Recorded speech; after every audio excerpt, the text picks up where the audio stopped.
Cardio. It's one of the first things people think of when we say working out. And it's true. Cardio is a workout. No denying that.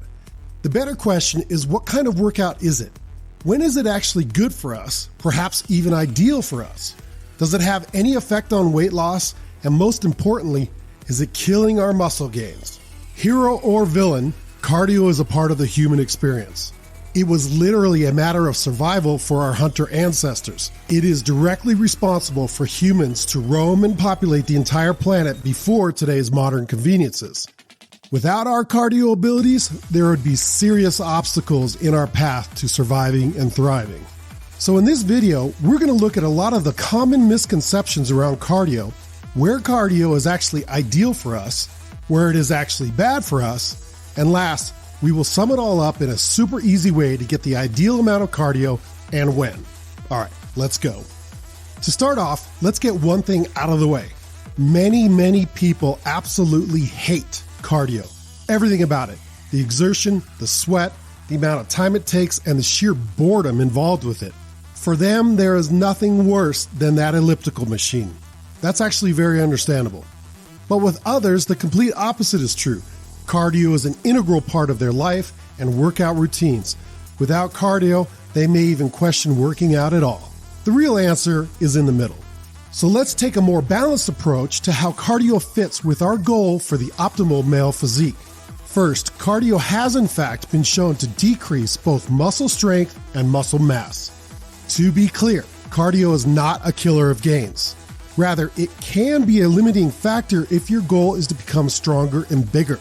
Given that weightlifting is the most important physical activity to getting our ideal body, then cardio needs to be carefully considered.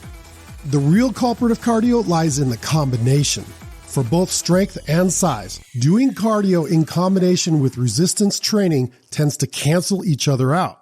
That is, cardio does in fact interfere with muscle strength and size gains when done in a relatively short period from each other.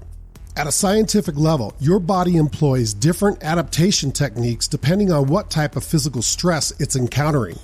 For resistance training, the body reacts to support fast twitch muscle improvement. In short, cell metabolism for anaerobic exercise can be down-regulated or even inhibited by the metabolic pathways associated with aerobic activities. Our bodies are not able to optimally metabolize both at the same time. This is very interesting, as many of us have probably combined cardio with weightlifting many times. For example, we would jump on the stationary bike for a bit of a sweat after a good session of lifting. Not the ideal. To be clear again, it's not killing those gains, but we're not optimizing them either. Later, we'll get into the best possible and simple strategy for both. But we have been told over and over again that cardio is ideal for fat loss. In fact, there's an optimal zone for cardio that will increase our ability to lose fat. Wrong. At least according to recent studies, that approach is at least highly misleading. First, cardio does not actually burn that many calories. And the calories it does burn is limited only to the time that you're doing the exercise. For example, running for a half hour is burning those calories during that half hour, not after it. Comparatively, lifting weights to build muscle is giving your body the ability to burn more calories after the lifting session. Your now larger muscles are more demanding of energy to keep that level, and in turn, your metabolism increases under the new demand. You are literally burning more calories at rest when you train and build muscle. With cardio, the exact opposite is true. After an aerobic workout, your body not only shuts down to conserve energy for the rest of the day, but it also gives you hunger signals that can put you in a position to overeat. The idea is that while mild cardio activity could put you in a zone where fat is utilized for fuel, studies now show that whether the cardio is intense or mild, the body uses the same fuel regardless. So whether you are burning sugar or fat, you are doing it at the same rate regardless of intensity. But the issue really becomes afterward. Your increased hunger and lack of energy makes it so adding everything up at the end of the day, you are in a less ideal position, and most likely in a calorie surplus, exactly what you were trying to avoid. In fact, one study showed that diet alone was more effective at losing body fat than cardio alone. Simply changing your way of eating was found to be a much better approach. This is very good news for most of us. More profoundly, researchers concluded that even adding cardio to a proper way of eating did not significantly change the results.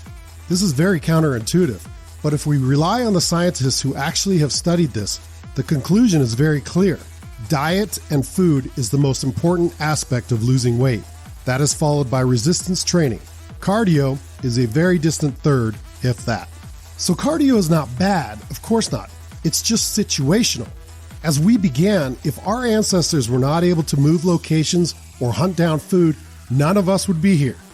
Cardio is a critical component of the human experience, and cardio is critical for overall health today. Our hearts need to be in top form to function properly, as do our lungs. And we instinctively know when we need to go for a run, for instance. You could just feel the need deep down. And cardio is super beneficial for our mental well-being. It can clear our head and help us in the release of those feel-good hormones. Plus, there's a time when we just want to get a good sweat on. Not to mention go out and have a little fun with life. Hiking, mountain biking, sports, you name it. Cardio, fitness, and health go a long way to adding to our well-being and enjoyment of life. So as with all things, it's situational and needs to be in balance. Overdo it and we feel the negative effects. Not only will the top priority of muscle development and strength be affected, but the hunger spikes could sabotage our food and nutrition goals. It's even been shown that consistently high-intensity cardio could be a contributing factor to longevity. Marathon runners were used by researchers as an example of where extreme cardio activity could be a contributing factor against living a long and healthy life. So what is the answer then with cardio if the goal is to get our most ideal male body? Well, less is more. Specifically, we do not want to be combining cardio on any day that we're lifting. This fits very nicely into our lifestyle. We can do that hike or bike ride the day after we work out, though the general consensus is not to do cardio within around 24 hours of the resistance training to keep from minimizing strength and size gains. In terms of amount, no more than 3 cardio days a week, and keep the cardio time down to 20 or 30 minutes a session. Obviously, this is a targeted cardio day. If you're on the slopes all day skiing, no such time accounting is necessary. Enjoy your activities. Now, some people have shown remarkably good results with the cardio whenever approach, even to the point where they have achieved incredible gains with their body without doing any cardio at all. But as we've shown, there are solid benefits with cardio. We just need to use that type of exercise in a very smart way. And keep the priorities square in your psyche. Diet and nutrition is top priority. Weightlifting is the key exercise for ideal body composition. Cardio is terrific for the heart, lungs, and mental health, but needs to be separate from resistance activities and used much less often than we've been told. Check out this video on the benefits that weightlifting gives to your bones, and we'll see you in the next one.